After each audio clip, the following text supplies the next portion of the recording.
Emily Ravencrest stared at the eviction notice in her trembling hands as the sheriff's deputy waited impatiently on her doorstep.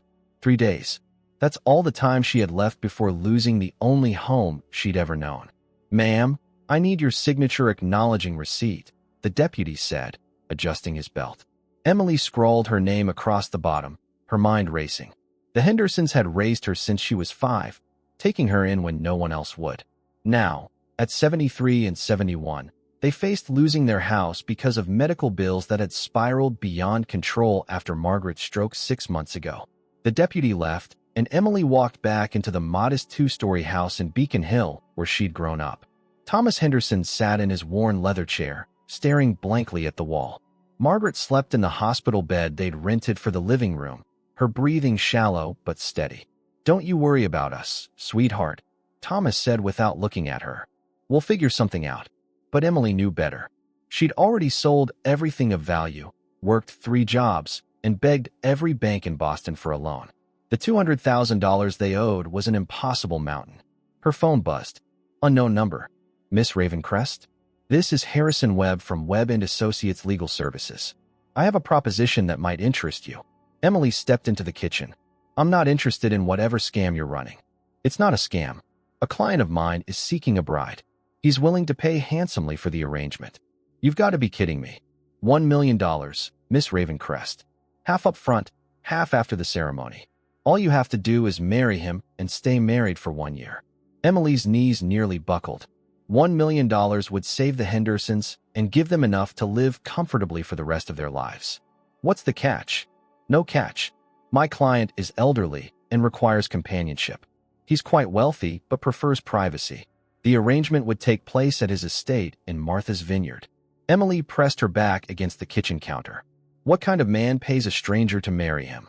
"The kind who has more money than time, Miss Ravencrest. I need an answer within the hour. There are other candidates if you're not interested."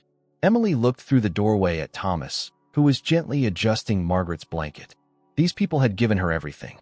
They'd loved her when she had no one, fed her when she was hungry, held her through nightmares she couldn't remember the source of. "I need to know more about him. His name is Zachariah Alfenwick. He's 79 years old, never married, made his fortune in international shipping and real estate. He's looking for companionship in his final years, nothing more." "Why me?" "You're young, educated, and have no family ties that would complicate the arrangement. Plus, you're in desperate need of money. It makes you the perfect candidate." Emily closed her eyes. "If I agree, when would this happen?" "The ceremony would take place next weekend. You'd move to the estate immediately following. A year of her life for the people who'd saved hers. It wasn't even a question. I'll do it." "Excellent. I'll have the contracts drawn up within the hour. There will be a non-disclosure agreement, of course. You'll receive the first payment as soon as you sign." Emily hung up and walked back to the living room. Thomas looked up at her with tired eyes. "Everything all right, sweetheart?" She forced a smile. "Everything's going to be fine, Dad. I just got a job offer. A really good one." That night, Emily stared at the contract spread across her small desk. The legal language was dense, but the terms were clear. Marry Zachariah Alfenwick, live at his estate for 1 year, maintain the appearance of a devoted wife in public, and receive $1 million for her services. She'd never even been in a serious relationship. The thought of living with a complete stranger, especially a man nearly 4 times her age, made her stomach churn. But then she looked at the photo Harrison Webb had included. Zachariah Alfenwick appeared dignified in an expensive suit, with silver hair and kind eyes. He looked more like someone's grandfather than a threat. The first installment would hit her account within 24 hours of signing, enough to pay off the medical bills and keep the house. She picked up her pen and signed her name with steady strokes. 3 days later, Emily stood in front of the mirror in her childhood bedroom, wearing the only decent dress she owned. A black sedan waited outside to take her to Martha's Vineyard, where she would meet her husband-to-be for the first time. Margaret had woken up that morning, lucid for the first time in weeks. "You look beautiful, dear," she'd whispered, squeezing Emily's hand. "Are you sure about this young man of yours?" Emily had nodded, unable to speak around the lump in her throat. If only Margaret knew the truth. Now, as the driver loaded her single suitcase into the trunk, Emily took one last look at the house that had been her sanctuary. Thomas stood in the doorway, waving with forced cheer. "You call us every day, you hear?" he called out. "I will, Dad. I promise." The car pulled away from the curb, carrying Emily toward a future she couldn't have imagined a week ago. As Boston disappeared behind her, she wondered what kind of man Zachariah Al Fenwick really was, and whether she'd just made the best decision of her life or the worst mistake she could imagine. The ferry ride to Martha's Vineyard felt like crossing into another world. Emily gripped the railing as the mainland disappeared behind her, replaced by endless ocean and the promise of an island where millionaires hid their secrets.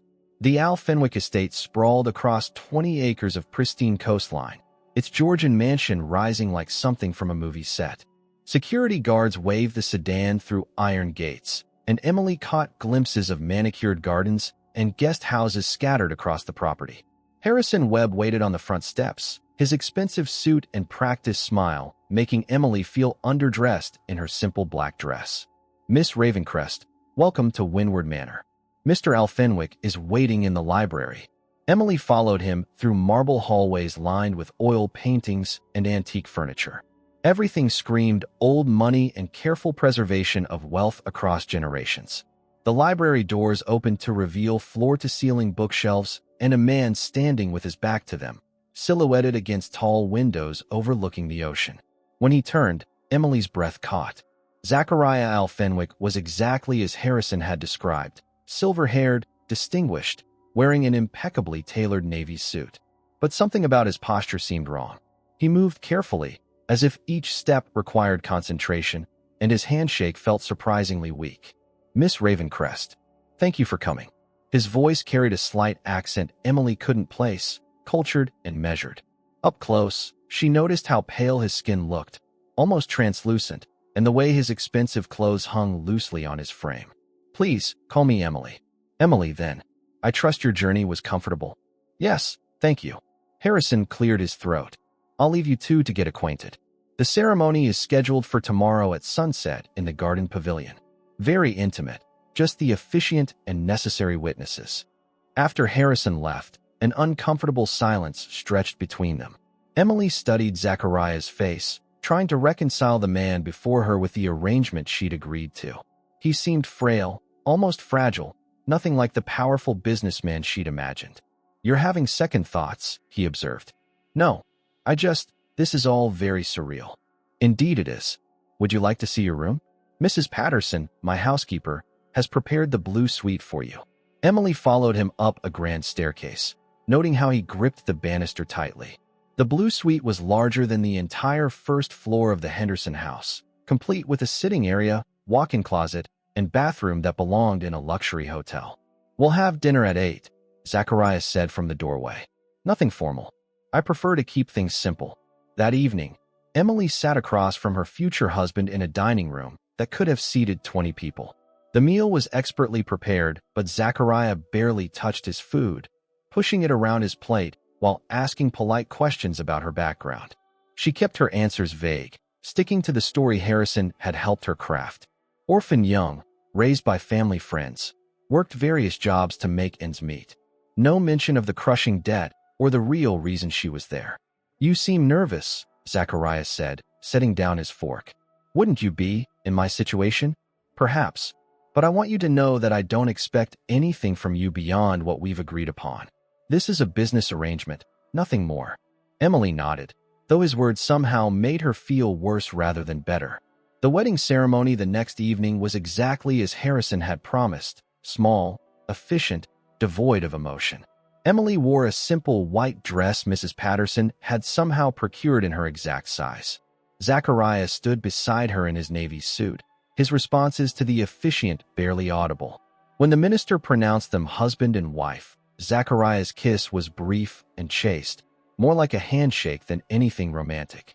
Emily smiled for the photographer Harrison had hired, playing her part perfectly. The reception consisted of champagne and cakes served on the terrace while the sun set over the Atlantic. Emily made small talk with the handful of guests: Harrison, Mrs. Patterson, the estate manager, and a few others whose connection to Zachariah remained unclear.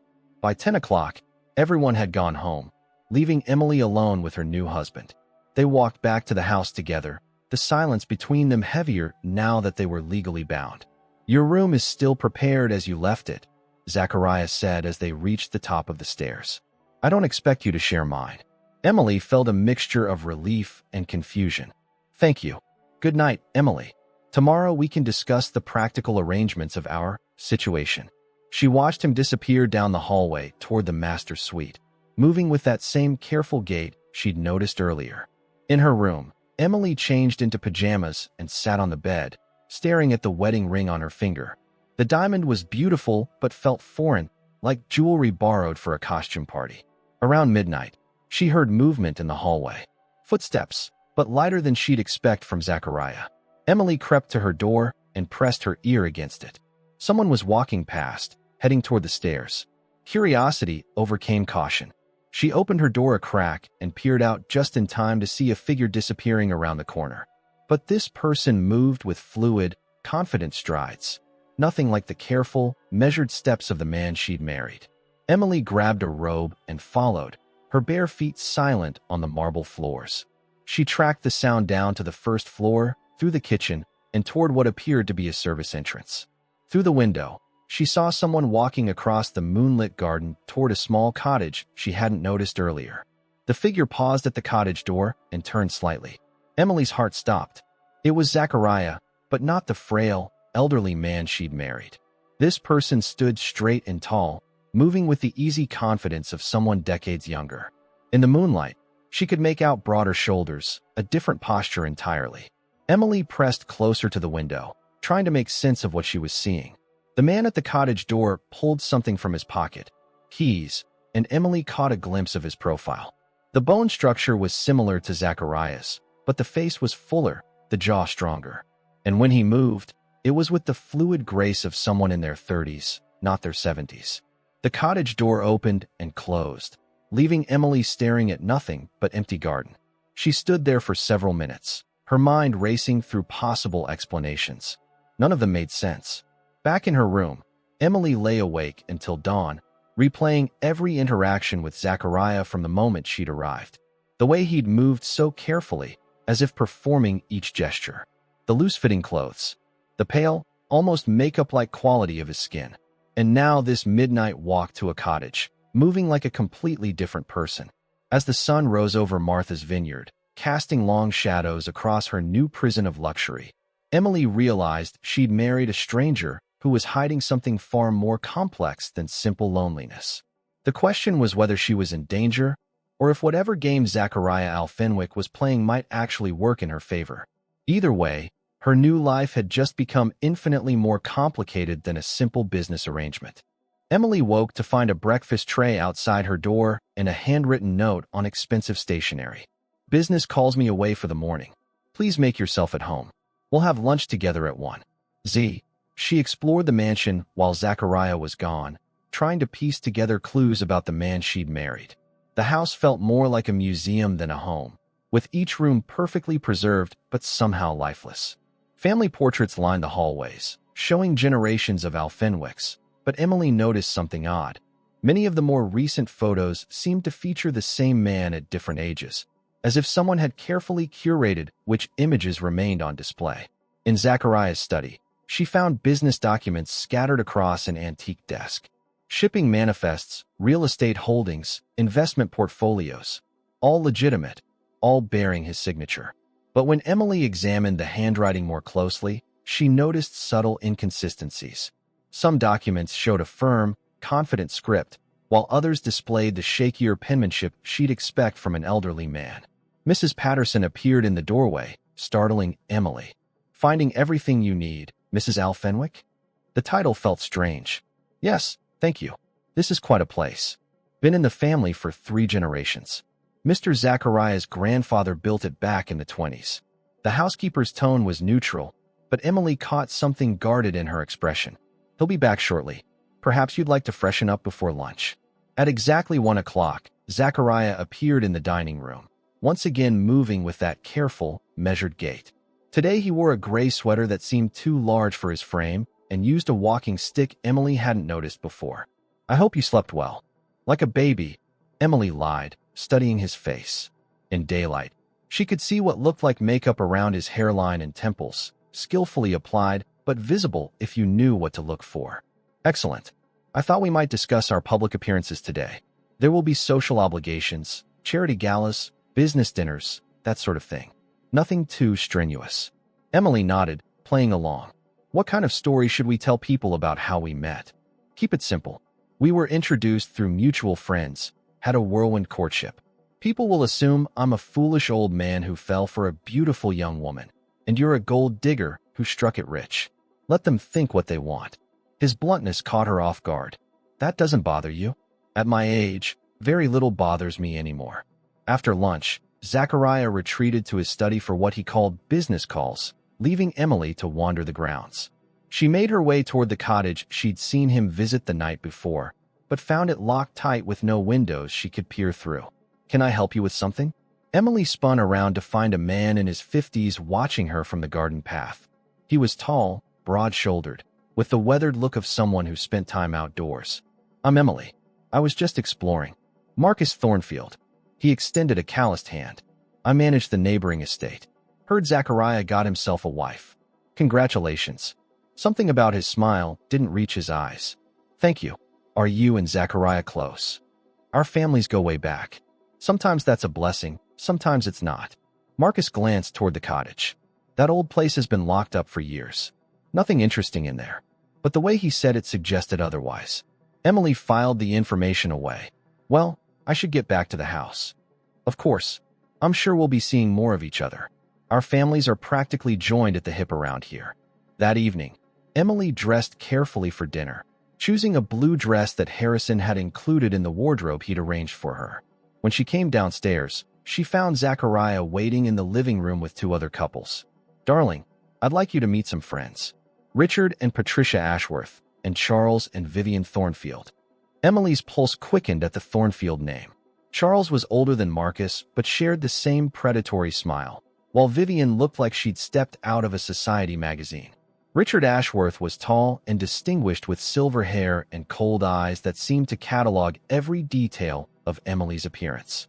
His wife Patricia appeared nervous, constantly fidgeting with her jewelry.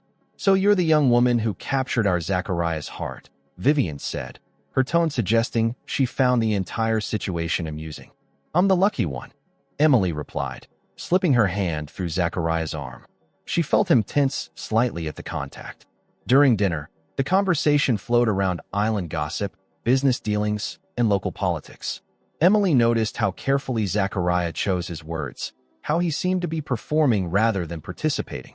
Richard Ashworth asked pointed questions about Emily's background, probing for details she deflected with practiced ease. You seem remarkably poised for someone so young, Richard observed over dessert. Emily has an old soul, Zachariah interjected smoothly. One of the things that drew me to her. Charles Thornfield leaned back in his chair. Speaking of old souls, Zachariah, you're looking remarkably well these days. That new doctor of yours must be working miracles. Emily felt Zachariah's hand tighten imperceptibly on his wine glass. Clean living and good genes. After their guests left, Emily helped clear the dishes while Zachariah walked them to their cars. Through the window, she watched Richard Ashworth pull Charles aside for what looked like an intense conversation. Both men kept glancing back toward the house. Interesting friends you have, Emily said when Zachariah returned. Richard handles some of my legal affairs. The Thornfields are old family connections. Sometimes you inherit relationships along with everything else. Marcus Thornfield mentioned your families go way back. Zachariah's expression shifted almost imperceptibly. Marcus was here. I met him this afternoon while I was walking around the property. He seemed friendly. The Thornfields have always been friendly, sometimes too friendly for their own good. There was an edge to his voice that made Emily look at him more closely. For just a moment, she saw something flicker across his features, not the careful mask of an elderly man, but something sharper, more dangerous. I should retire, he said abruptly. Tomorrow we have the Whitmore Charity Gala, our first official public appearance as husband and wife. That night, Emily lay in bed listening for footsteps in the hallway. Sure enough, around midnight, she heard that familiar confident stride heading toward the stairs. This time, she was ready. She followed at a distance, watching from an upstairs window as the figure crossed the garden. But tonight, Instead of going to the cottage, he walked to the edge of the property where the manicured lawn met the wild coastal vegetation. Emily crept downstairs and slipped out through the kitchen door, using the shadows to get closer. The man she'd married stood silhouetted against the moonlit ocean, and even from a distance, she could see he'd shed the careful posture and movements of Zachariah Al Fenwick. He pulled out a cell phone and spoke in low, urgent tones. Emily couldn't make out the words, but the conversation seemed intense. When he finally hung up, he stood for several more minutes staring out at the water before turning back toward the house. The Whitmore Charity Gala was everything Emily had expected from high society. Crystal chandeliers, designer gowns, and conversations that danced around money without ever mentioning it directly. She wore a stunning emerald dress that Harrison had somehow procured overnight, complete with jewelry that probably cost more than most people's cars. Zachariah played his part perfectly, moving slowly with his walking stick, accepting congratulations on his marriage with the weary grace of an elderly man who'd surprised everyone by finding love late in life. Emily marveled at his performance while staying close to his side, her hand resting lightly on his arm. "Zachariah, you old dog," boomed a portly man in an expensive tuxedo. "Married life suits you. You look 10 years younger." Emily felt Zachariah's muscles tense beneath her touch. "Thank you, William. Emily keeps me on my toes."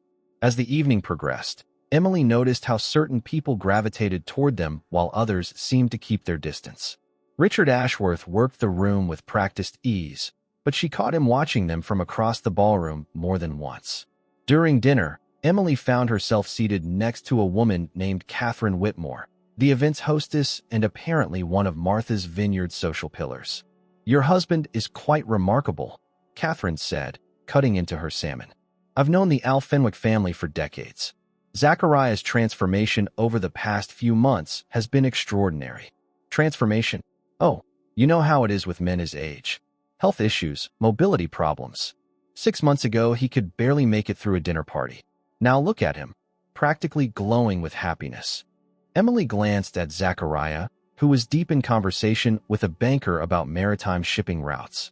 His knowledge seemed encyclopedic, his responses sharp and immediate. "Have you known him long?" Catherine continued. "Not very long, no. It was quite a whirlwind romance." "How wonderful. Though I must say, you look remarkably familiar. Have we met before?" Emily's blood chilled. "I don't think so. I'm from Boston." Catherine studied her face with the intensity of someone accustomed to placing people in social hierarchies. "No, I'm certain I've seen you somewhere. It'll come to me." After dinner, while Zachariah spoke with potential donors, Emily excused herself to find the ladies' room. She was reapplying her lipstick when Vivian Thornfield appeared beside her at the mirror. "Enjoying your first taste of island society? It's lovely. You know, I did some research after meeting you last night." Emily Ravencrest. There's no record of that name in any of the social registers. No family connections, no previous charitable involvement, no society photos. It's as if you appeared out of thin air. Emily met her gaze in the mirror. "Not everyone grows up in this world, Mrs. Thornfield." "True, but most people leave some kind of trail. Unless, of course, they're hiding something." Before Emily could respond, Vivian smiled coldly and left. Emily's hands shook as she finished with her lipstick. She needed to be more careful. When she returned to the ballroom, she found Zachariah speaking with a distinguished man in his 60s who seemed vaguely familiar. "Emily, I'd like you to meet Judge Harrison Blackthorne." "Harrison, my wife Emily." The name hit Emily like a physical blow. Blackthorne, the same name that haunted her fragmentary childhood memories. Whispered conversations between the Hendersons when they thought she wasn't listening. Newspaper clippings quickly hidden when she entered a room.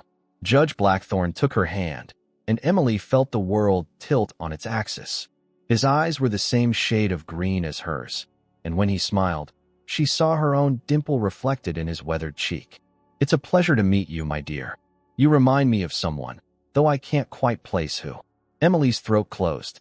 She managed to mumble something polite before excusing herself, claiming she needed some air. On the terrace overlooking the harbor, she gripped the stone railing and tried to steady her breathing. "Everything all right?" She turned to find Zachariah behind her, his concern seeming genuine despite whatever game he was playing. "Just needed a moment. It's warm inside." He studied her face in the moonlight. "You look like you've seen a ghost." More like a father, Emily thought, but she couldn't say that. Not when she was supposed to be Emily Ravencrest with no family connections worth mentioning. I'm fine. We should get back to the party. But as they walked back inside, Emily's mind raced. Harrison Blackthorne. She'd heard that name before. In whispered conversations she wasn't supposed to understand. The Hendersons had always been evasive about how they'd come to take her in, claiming only that her parents had died in an accident and they'd been named her guardians. But what if that wasn't the whole truth? What if Emily Ravencrest wasn't even her real name? The rest of the evening passed in a blur. Emily smiled and made conversation while internally struggling with the implications of meeting Judge Blackthorne. When they finally returned to Windward Manor, she was exhausted from maintaining her facade. "You did well tonight," Zachariah said as they climbed the stairs. "Playing the devoted wife suits you. I could say the same about you playing the elderly husband." The words slipped out before she could stop them. Zachariah froze on the stairs, his hand tightening on the banister. "I'm not sure what you mean." "I think you know exactly what I mean." They stared at each other for a long moment. Emily could see him calculating, deciding how much to reveal. "Perhaps we should discuss this in private," he said finally. He led her to his study and closed the door behind them. In the lamplight, Emily could see the subtle makeup around his hairline more clearly, the way his expensive suit was tailored to disguise his true build. "How long have you known?" he asked. "Since the first night. I saw you walking to the cottage. You move like a different person when you think no one's watching." Zachariah, or whoever he really was, sank into the leather chair behind his desk. For the first time since she'd met him, he looked genuinely tired. "My name is Kieran L. Fenwick. Zachariah was my uncle. He died 4 months ago." Emily felt pieces clicking into place. "And you've been pretending to be him ever since." "It's complicated, then uncomplicated. I think I deserve to know who I actually married." Kieran was quiet for a long moment, seeming to weigh his options. When he spoke, his voice carried none of the elderly tremor she'd grown accustomed to.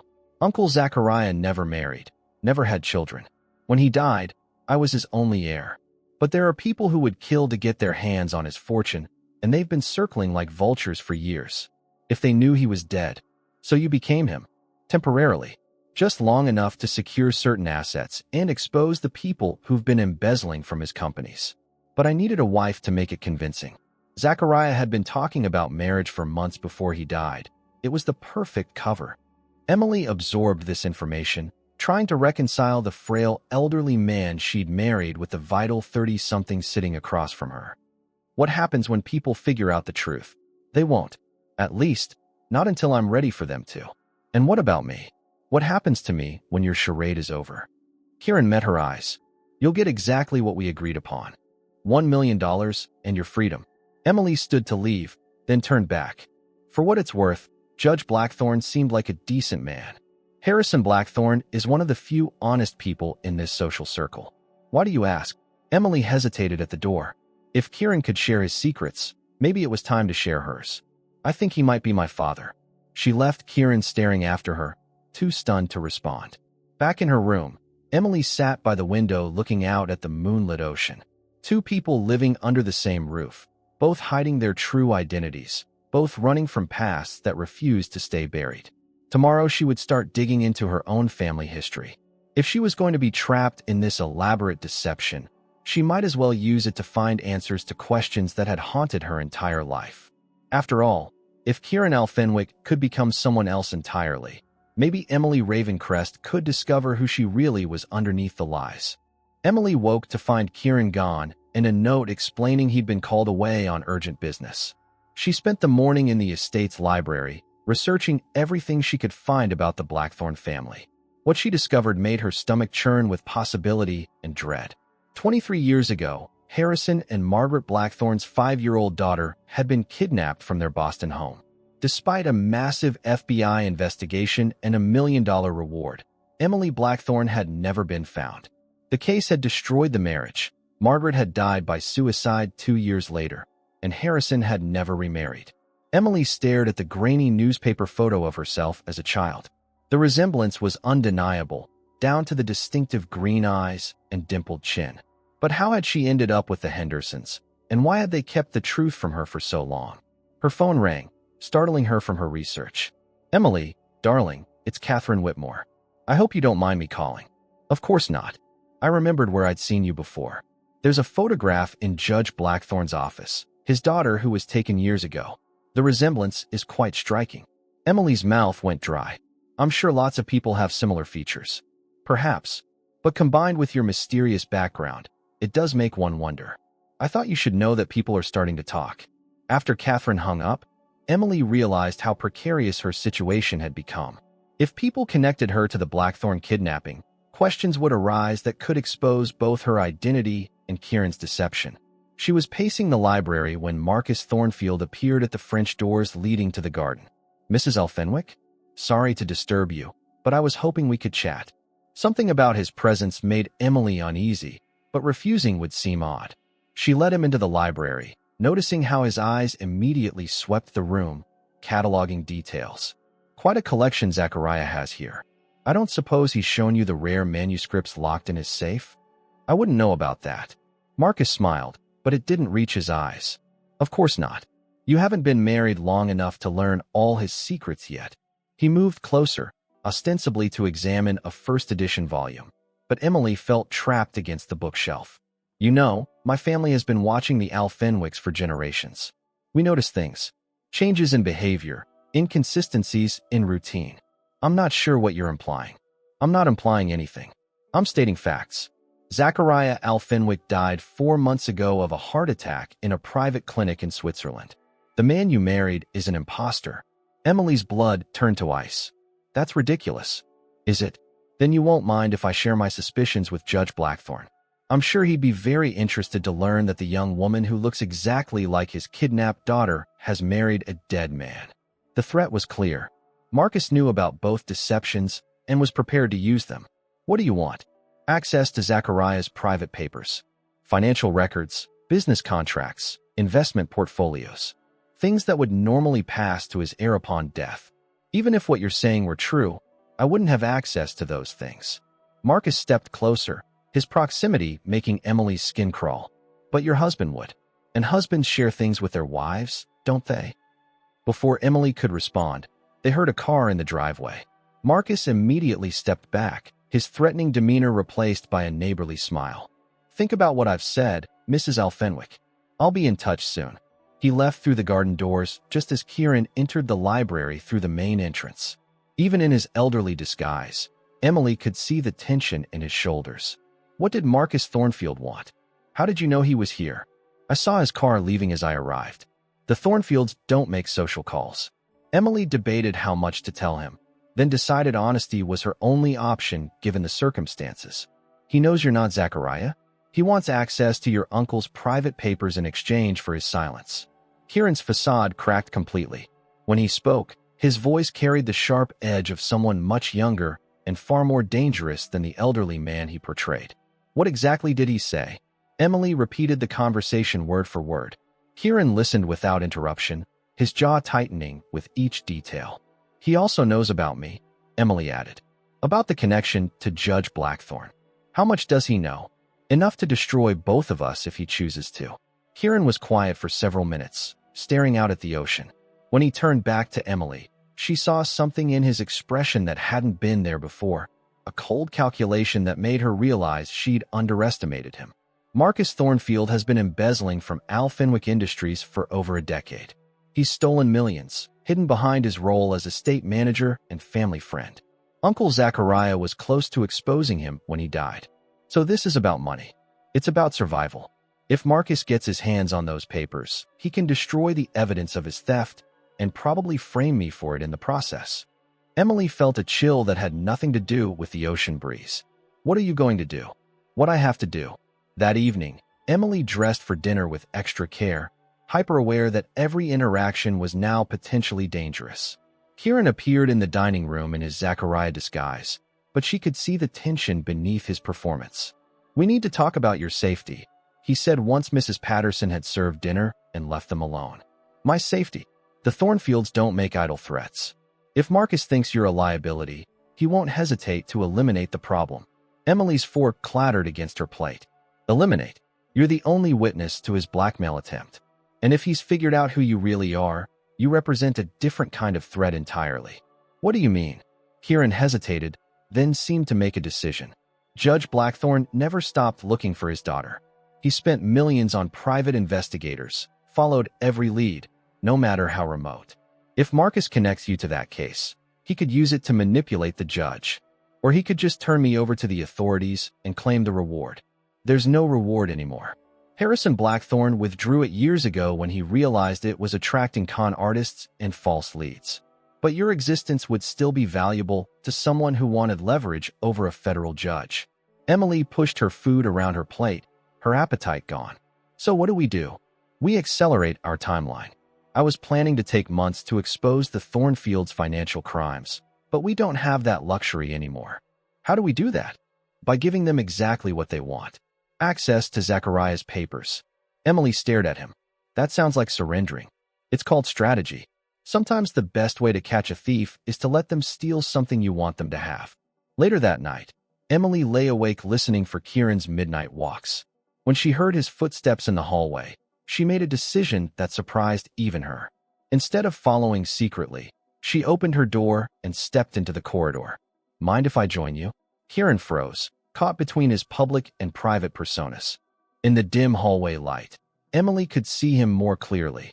Younger features not quite hidden by makeup, broader shoulders beneath the loose clothing. You shouldn't be out here. Neither should you, if you're really a frail 79-year-old man. They stared at each other for a moment that stretched between honest confrontation and the lies they were both living. Where do you go every night? Emily asked. To think, to plan, to remind myself who I really am underneath all this. Then let me come with you, because I'm starting to forget who I am too. Kieran hesitated, then nodded toward the stairs. Come on, but stay close and keep quiet. The walls have ears in this house. As they walked through the moonlit garden together, Emily realized that somewhere between the blackmail and the threats, she'd stopped thinking of Kieran as just the man she'd married for money. The carefully constructed distance between them was crumbling, replaced by something far more dangerous than any scheme the Thornfields could devise. They were becoming partners in a game where the stakes kept rising, and Emily was beginning to understand that her heart might be the biggest risk of all. The cottage Kieran led her to was modest compared to the main house, but Emily could see it had been carefully maintained. Inside, she found a space that was entirely different from the museum-like perfection of Windward Manor. Books were scattered across tables, maps covered one wall, and modern technology hummed quietly in the corner. This was my sanctuary when I was growing up, Kieran said, dropping his elderly pretense entirely. Uncle Zachariah let me use it whenever I visited. Emily watched him move around the space with natural fluidity, no longer the careful, measured steps of an old man. Without the loose clothing and theatrical posture, she could see his true build, tall, athletic, undeniably attractive in a way that made her pulse quicken. You've been planning this deception for a long time. Years. Even before Uncle Zachariah died, we knew the Thornfields were stealing from him. We just needed proof that would hold up in court. Kieran pulled out a thick folder and spread documents across the table. Financial records, shipping manifests, investment statements, all bearing signatures and dates that told a story of systematic theft.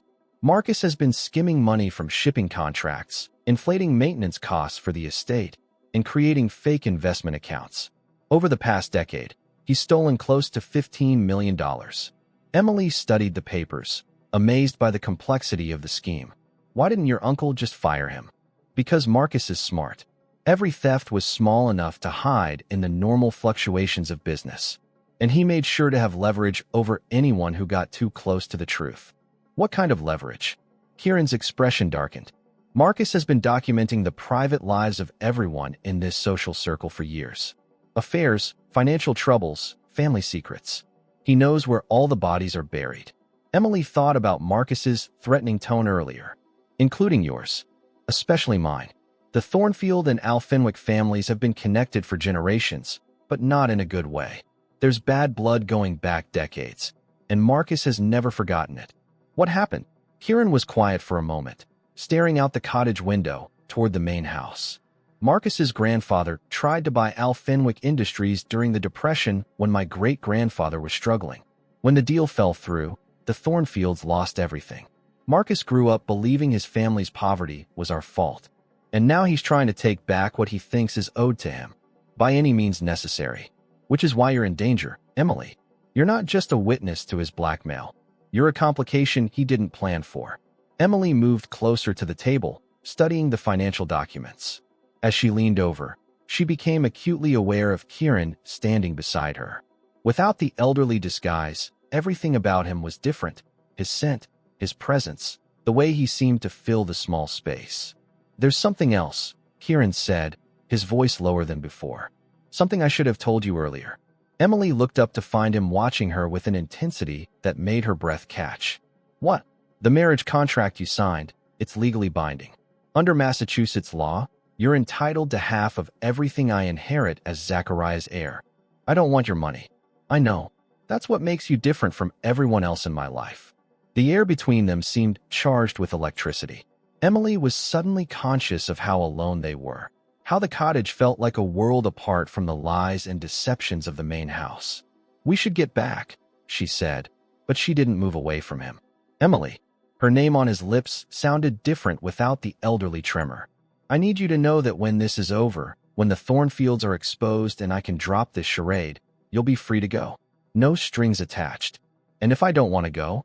The question slipped out before she could stop it. Kieran's eyes darkened, and for a moment Emily thought he might close the distance between them. Instead, he stepped back, running a hand through his hair. "You don't know what you're saying. This whole situation is built on lies and necessity. Whatever you think you feel, don't tell me what I feel." Emily's voice was sharper than she intended. "I may have married you for money, but I'm not naive about what's happening between us. What's happening between us is dangerous. For both of us." Before Emily could respond, Kieran's phone buzzed. He glanced at it, and his expression changed completely. "We need to get back to the house. Now." "What's wrong?" "Marcus just sent a text. He's coming to collect on his demands tonight." They hurried back across the moonlit garden, Emily's heart racing from both their conversation and the new threat. Inside the main house, Kieran quickly resumed his elderly disguise while Emily went upstairs to change into something more appropriate for whatever confrontation was coming. When she came back down, she found Kieran in his study, seated behind the massive desk with several file folders spread before him. Even in his Zachariah costume, she could see the tension in his shoulders. "What's the plan?" "I'm going to give Marcus exactly what he wants. Access to these financial records. But what he doesn't know is that I've prepared special versions that will incriminate him further." "That sounds risky." "Everything we're doing is risky, but sometimes you have to take a calculated gamble." The front door chimed, and Mrs. Patterson's voice carried from the foyer.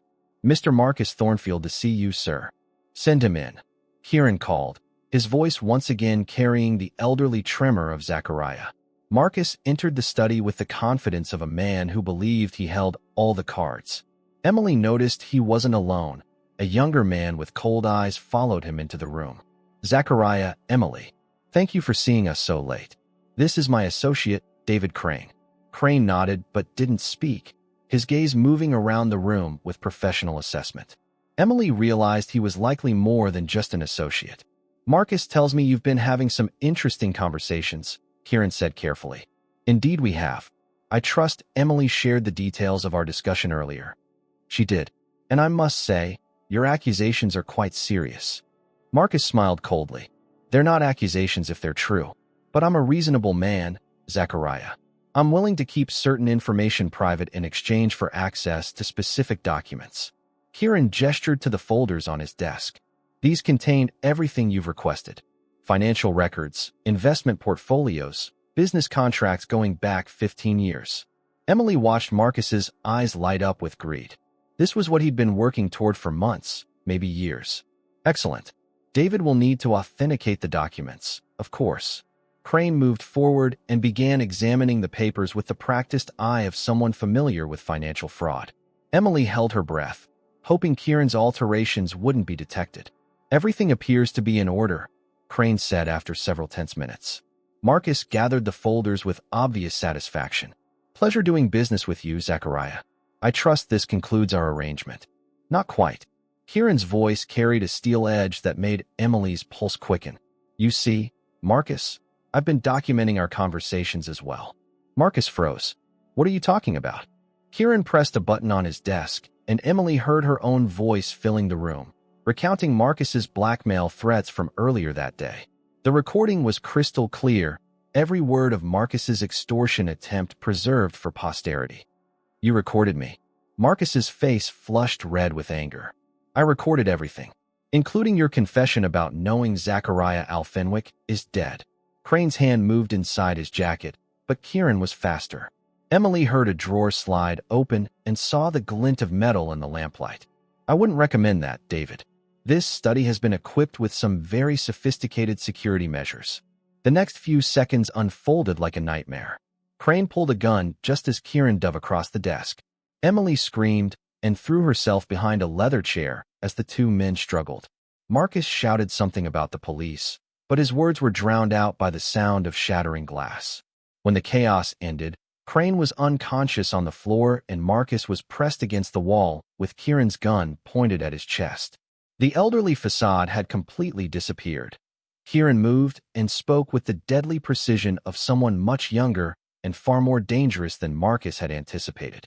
"Here's what's going to happen," Kieran said, his voice deadly calm. "You're going to return those documents and confess to your embezzlement. In exchange, I won't press charges for the blackmail or attempted assault. You can't prove anything.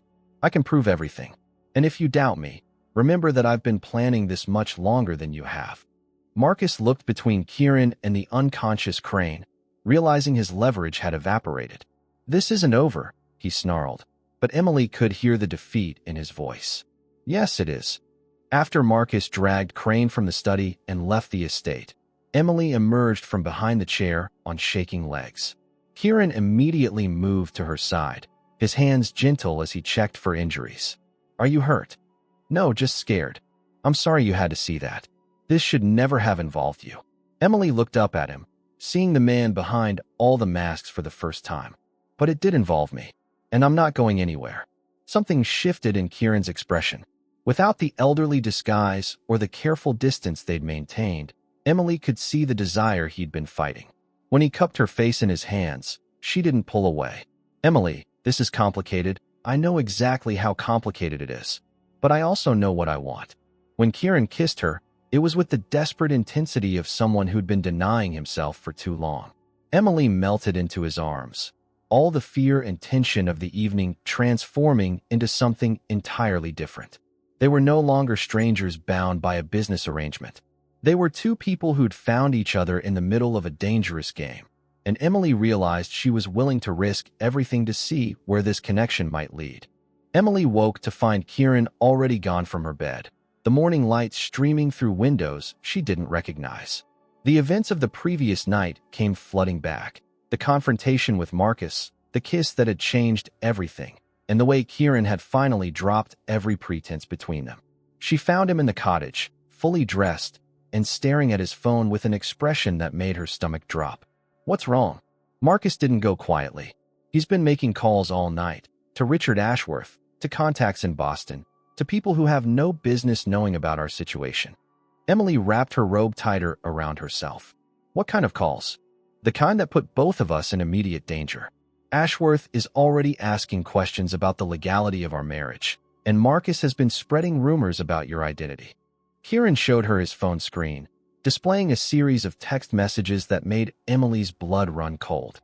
Someone had sent photos of her from the charity gala to multiple recipients, along with side-by-side comparisons to childhood photos of Emily Blackthorne. How did they get those pictures? Marcus has been planning this for longer than we realized. He's been building dossiers on everyone connected to the Al Fenwick fortune, including potential threats to his schemes. Emily sank into a chair, the weight of their situation pressing down on her. "What do we do now?"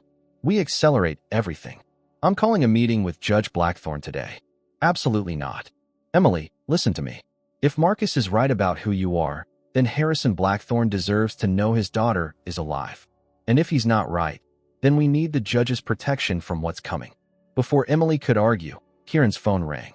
He answered it with a tense hello, and Emily watched his expression grow increasingly grim. "We'll be right there," he said finally, hanging up. "What happened?" "That was Mrs. Patterson. Richard Ashworth is at the main house with 2 federal agents. They have questions about Zachariah's recent marriage and some irregularities in his business dealings." Emily felt panic rising in her chest. "They know. Not everything, but enough to be dangerous." They hurried back to the main house, where Emily quickly changed into appropriate clothing while Kieran resumed his elderly disguise. The transformation was remarkable. Within minutes, he'd become the frail, distinguished man she'd first met. In the study, Richard Ashworth stood with two serious-looking agents who introduced themselves as FBI financial crimes investigators. Emily noticed how Richard's cold eyes cataloged every detail of her appearance. "Zachariah, thank you for seeing us," Richard said smoothly. "These gentlemen have some routine questions about recent transactions in your accounts. Of course, though I must say, this seems rather dramatic for routine inquiries."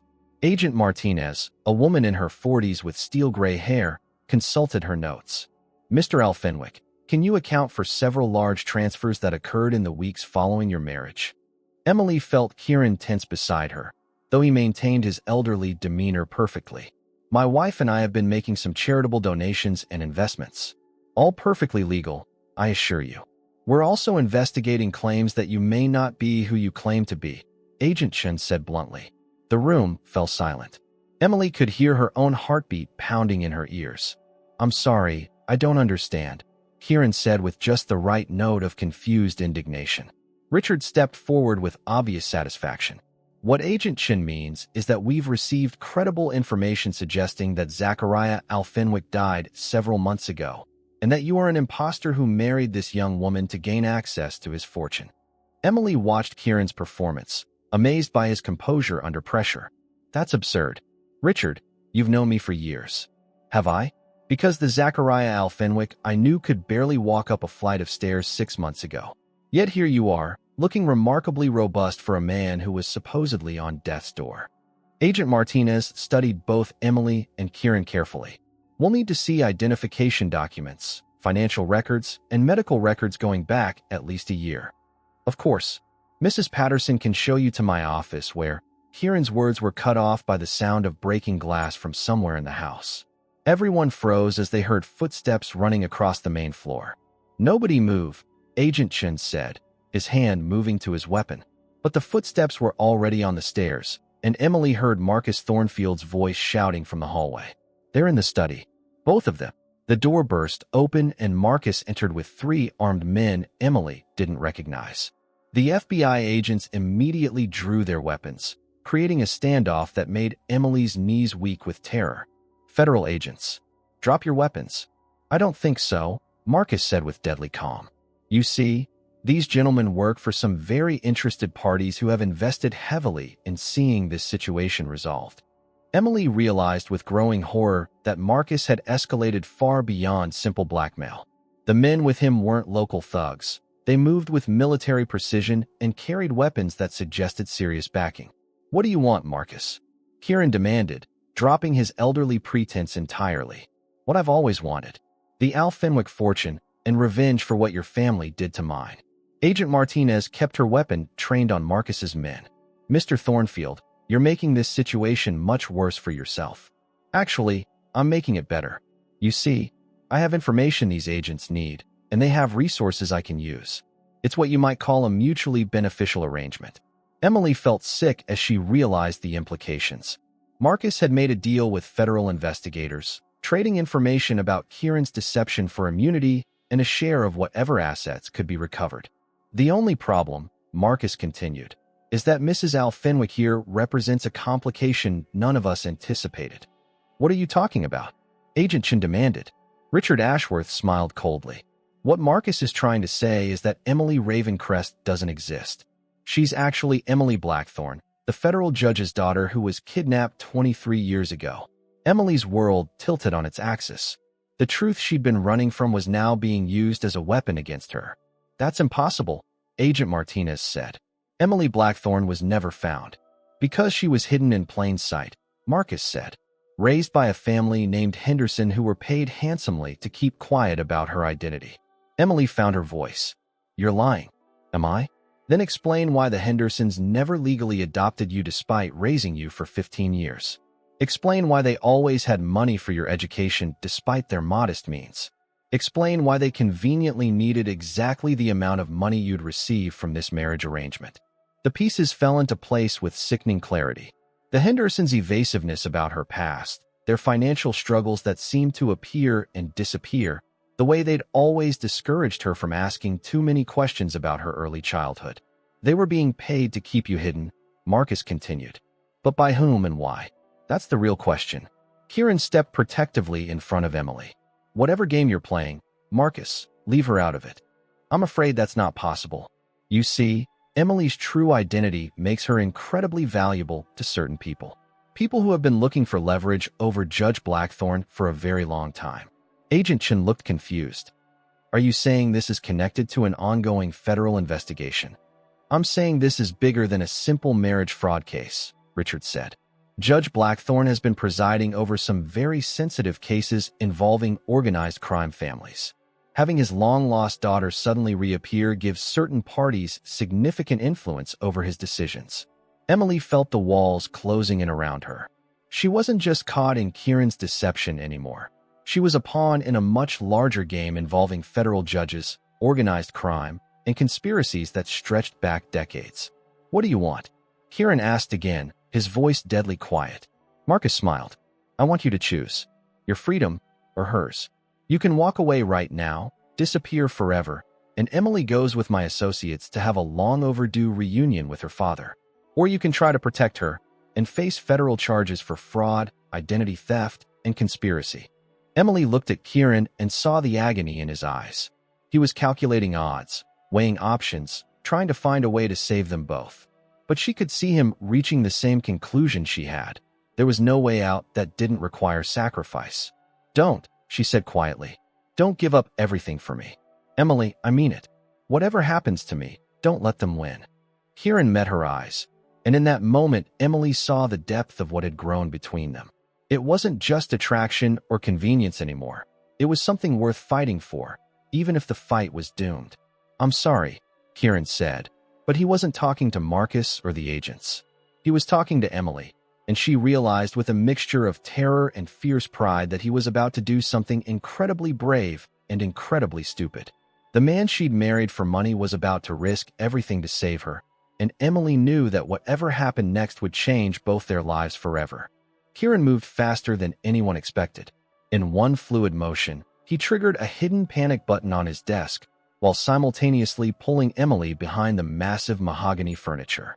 The study plunged into darkness as emergency lighting kicked in, and Emily heard the distinctive sound of steel shutters slamming down over the windows.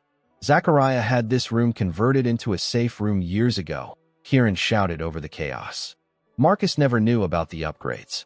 The FBI agents had taken defensive positions, their training kicking in as Marcus's men scrambled to adjust to the sudden darkness.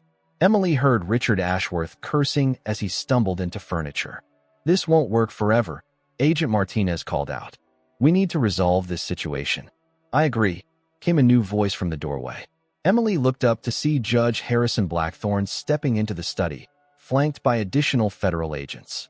Even in the emergency lighting, his presence commanded immediate attention. Everyone lower your weapons. Now, Judge Blackthorne, Agent Chun said with obvious relief. How did you? Agent Martinez called me 20 minutes ago when this situation started escalating. I've been monitoring the communications between Mr. Ashworth and Mr. Thornfield for weeks. Marcus's face went pale. That's impossible. Is it? Did you really think you could manipulate a federal investigation without anyone noticing? Every call you made, every deal you tried to broker, we've been recording it all. Richard Ashworth stepped forward, his composure finally cracking. Harrison, you need to understand what we're dealing with here. This woman is my daughter, Judge Blackthorne said quietly. The words hit Emily like a physical blow. She rose slowly from behind the desk, staring at the man who'd been searching for her for over 20 years. You knew? I've known since the charity gala. When Catherine Whitmore called me the next morning, I had my investigators run a DNA comparison using a glass you touched. The results were conclusive.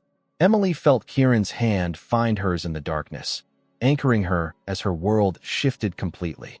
The Hendersons, she whispered. They were paid to hide me. They were paid to protect you. Judge Blackthorne corrected gently. 23 years ago, organized crime families were targeting federal judges' families to influence court decisions.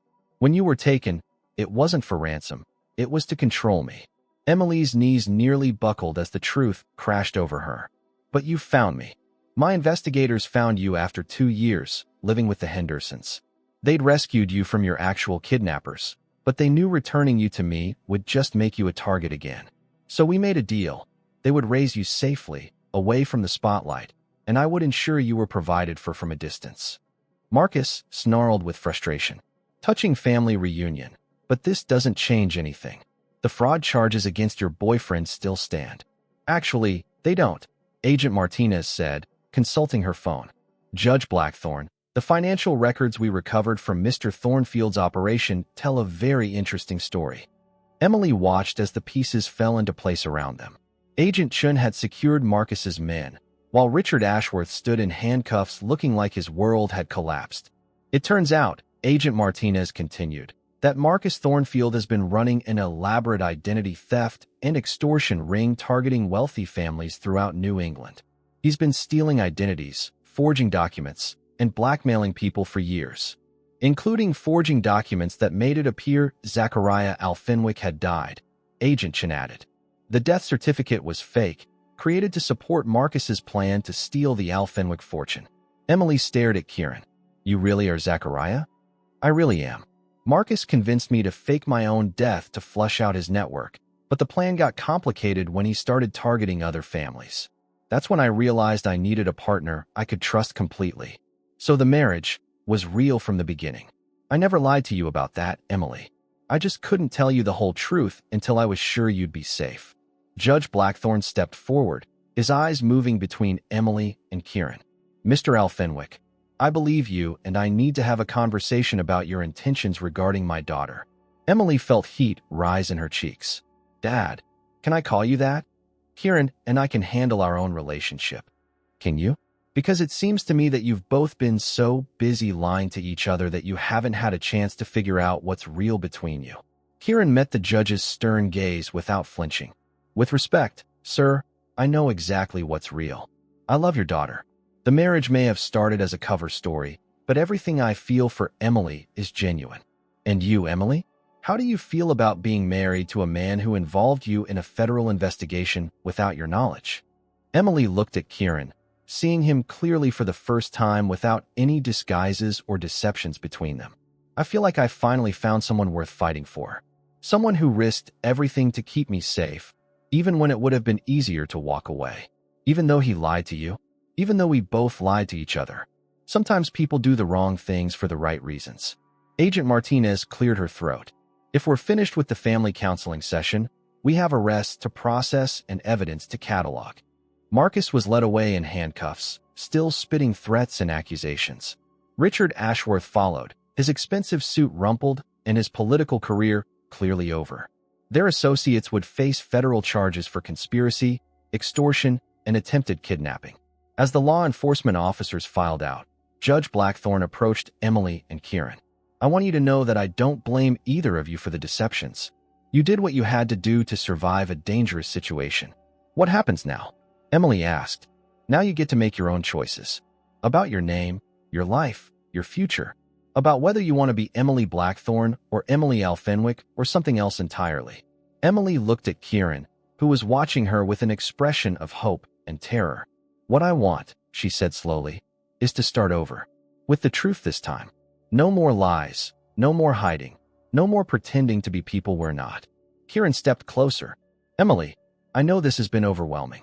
If you need time to process everything, to figure out who you are without all the deception, I know who I am. I'm the woman who fell in love with a man brave enough to fake his own death to catch criminals. I'm the daughter who finally found her father. And I'm someone who's tired of being afraid of what people might think or do. So what are you saying?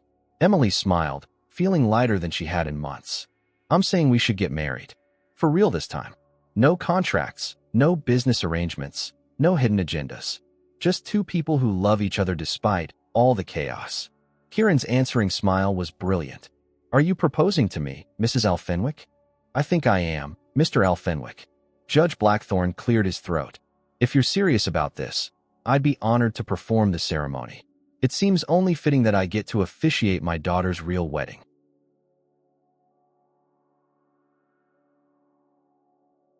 6 months later, Emily stood in the garden of Windward Manor wearing a dress she'd chosen herself, surrounded by people who knew exactly who she was and loved her anyway.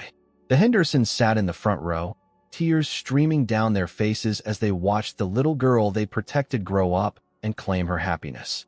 Kieran waited for her at the altar without any disguises or pretenses, just himself, strong, honest, and completely devoted to building a life with her. When Judge Blackthorne pronounced them husband and wife, their kiss was everything their first had pretended to be: passionate, real, and full of promise for the future. As they danced at their reception, Emily caught sight of the ocean beyond the estate's manicured gardens. The same water that had seemed so threatening when she'd first arrived now looked like endless possibility. "Any regrets?" Kieran murmured against her ear. "Only one." "What's that?" Emily smiled up at him. "I wish we'd been honest with each other from the beginning. Think of all the time we wasted on elaborate deceptions when we could have been falling in love instead." "I don't think it was wasted time. I think we needed to trust each other with our secrets before we could trust each other with our hearts." "In that case, I have one more secret to tell you." Kieran raised an eyebrow. "Another one?" "The night I met you, when I agreed to marry a stranger for money, I was terrified. But there was this tiny part of me that hoped it might lead to something real. I just never imagined it would lead to this." "What?" "A federal investigation, multiple felony arrests, and a family reunion." Emily laughed. "No. To finding someone who sees all of me, the scared girl who needed saving, the woman strong enough to save herself, and everything in between, and loves me anyway. Always," Kieran said, spinning her around the dance floor. "No matter what other adventures life throws at us." Emily looked around at their wedding guests, her father dancing with Mrs. Patterson, the Hendersons sharing stories with Kieran's business associates, FBI agents celebrating alongside high society neighbors who'd had no idea they were living next to criminals. It was messy and complicated and absolutely perfect. "I love you," she told her husband. "The real you. I love you too. All of you. Forever." As the evening wound down and guests began to leave, Emily and Kieran walked hand in hand to the edge of the property where the manicured lawn met the wild beauty of the Massachusetts coastline. The same spot where she'd first seen him drop his elderly disguise now felt like the beginning of everything. "So what's next for us?" Emily asked. "Whatever we want. We have the Al Fenwick fortune to manage, your relationship with your father to rebuild, and a whole life to figure out together." "That sounds like a lot of work." "The best things usually are." Emily leaned into her husband's embrace, watching the sun set over the Atlantic. After years of living with lies and half-truths, she finally had something completely real, a love that had survived deception, danger, and the kind of complications that would make most people run for the hills. Instead, they'd run toward each other, and Emily knew that whatever challenges came next, they'd face them together. No more masks, no more pretending. Just two people who'd found each other in the middle of chaos and chosen to build something beautiful from the ruins of their elaborate lies. The woman who'd married for money had found something infinitely more valuable, a love worth any price, and a future bright with honest possibility.